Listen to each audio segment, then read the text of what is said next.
pastor of a small church in Beaver Falls, Pennsylvania. It's called Ashes to Life. And I'm also author of a new book called Into the Light, Healing Sexuality in Today's Church, published by Seedbed. In this book, I lay out a theology of sexuality that begins in the Garden of Eden.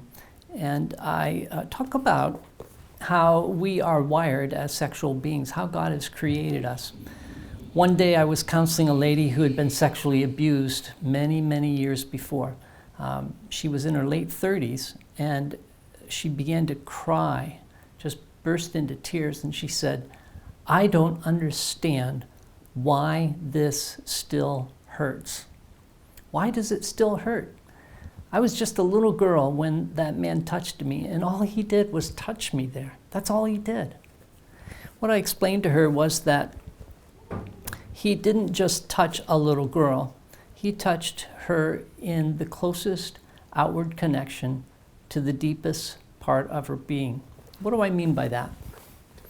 You know, growing up in high school, I went to high school back in probably the Stone Age, but when they talked about reproduction, it was, hey, you're mammals, we are mammals, we're just like animals, and this is how it happens, this is how to engage in sexual activity in a safe way. And I guess now they talk more about relationships, but genitals, in the way we were trained, it's simply a matter of body parts.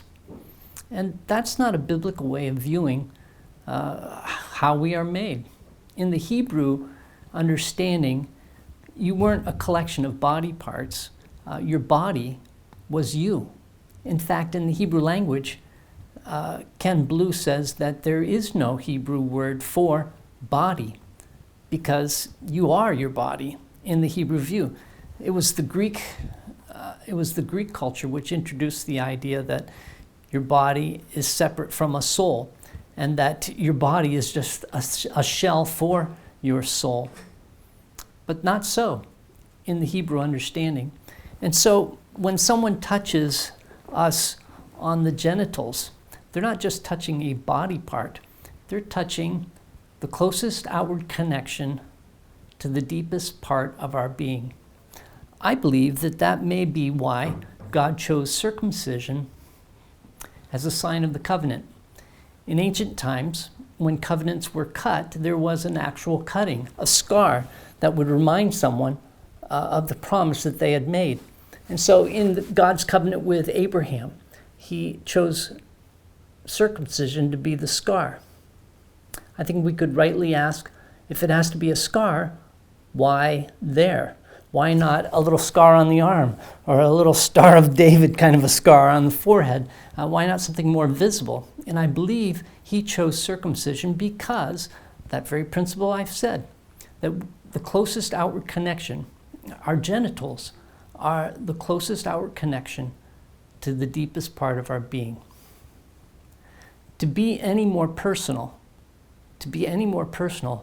God would have to put the scar on the heart, which is what Paul talks about in circumcision of the heart.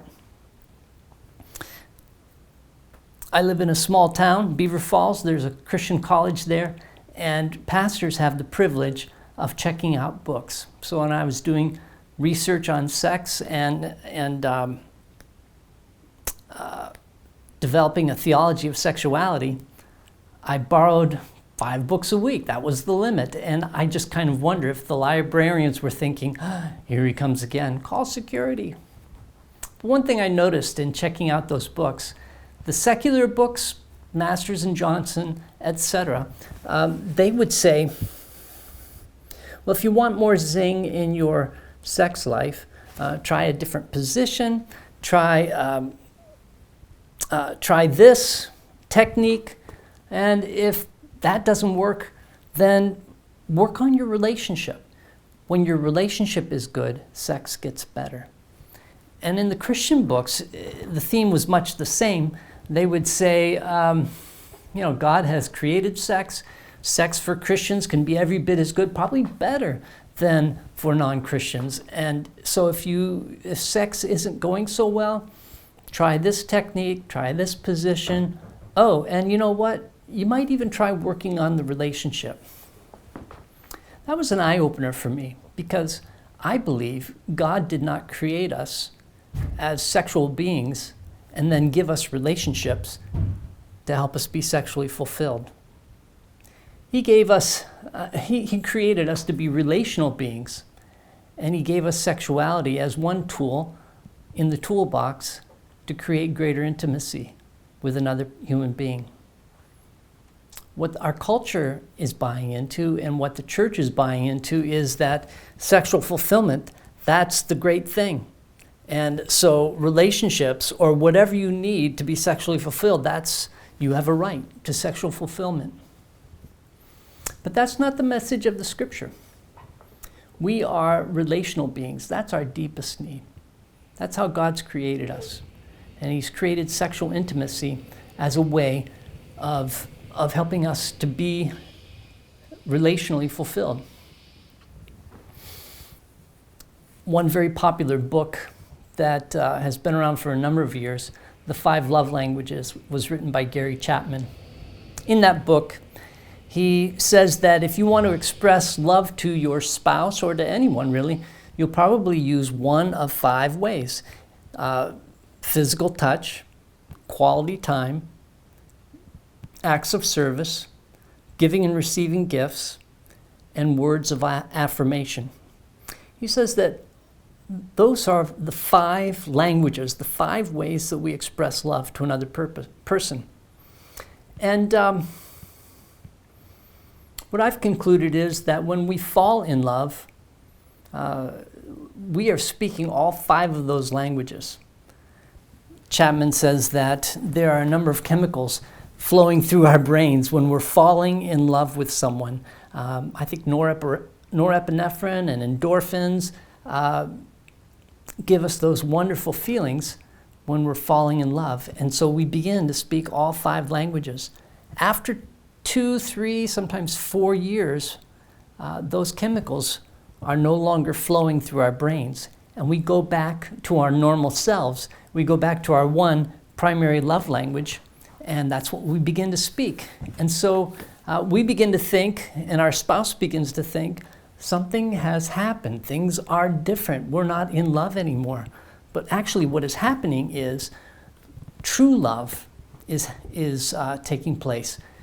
Love is no longer blind. You see your spouse and he or she sees you as you really are.